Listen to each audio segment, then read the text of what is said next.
reason you know it's a magma chamber is because the crystals are really coarse grained, and that's what happens to it when it's in the crust.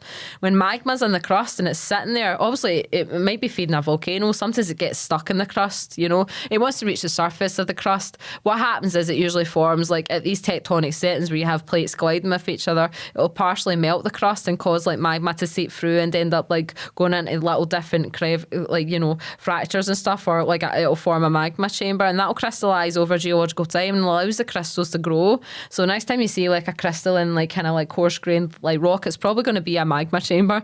Like, but that sits there, and then obviously erosion takes place during like the Quaternary period. Like our landscape's been cut by massive glaciers, a massive ice sheet that sat on top of Scotland 10,000, 18,000 years ago or whatever it was, and like it's retreated and went back in and cut all the landscape that we see today, like over geological time. And it's mental to think about that too, because it's cut down like a kilometre or two into the ground to where this magma chamber was sitting that used to feed the volcanoes in Scotland, like between 65 to I think maybe 20 million years ago, because obviously as the plates moved away from each other in the Atlantic Ocean, it's all this volcanism was happening, so it was spewing out lava everywhere and fed these volcanoes, your main volcanoes.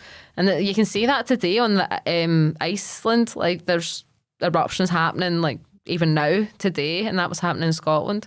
It's active. Yeah. So you've also got the concept of, well, not the concept, the thing of supervolcanoes.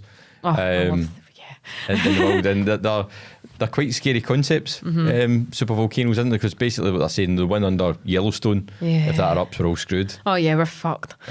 Well, I mean that's what a lot of people say, but it happened in geological time. There's evidence for it, and it will happen, won't it? And it actually caused previously, like it's known as the Siberian Traps, like that supervolcano that existed at one point, and it was when you had the supercontinent Pangaea, and where Siberia is now.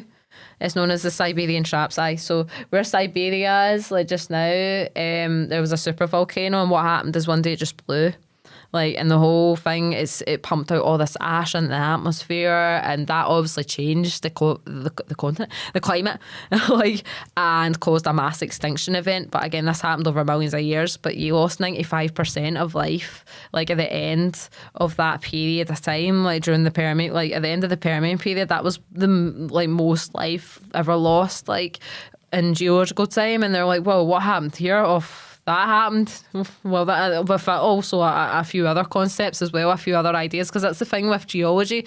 There's always like things that are like kind of not changing, like, but obviously they've kind of settled down recently, especially in plate tectonics, because maybe like 40 years ago, plate tectonics was always argued against, and they were like, oh, you can't prove this or you can't prove that. And the same like 100 years ago or 200, like 150 years ago or whatever it was, like when people said that, oh, I think the Earth's more than 4,000 years old, like they were laughed at. Like they were like, shut up, no, it's like 4,000 years old. And don't get me wrong, everyone has their own like, you know, beliefs and opinions, and I would never force people to believe in what I'm saying, but they're stupid beliefs, you know. I'm just like, aye, okay, yeah. You just sit there and it's not. It's not, not flat. I know. Oh my goodness, don't get me started with him. But yeah, like I can't remember what your question was again. I'm sorry. We're on supervolcanoes, but the other bit that you said supervolcanoes. You said within your video is Scotland used to have mountains the size of the Himalayas. So where did the top of them go? Oh, they've all been eroded away over geological time. Simple erosion. Yeah. So like, obviously, once you had these two continents, eventually like the crustal thickening got to a point where it couldn't like get any bigger.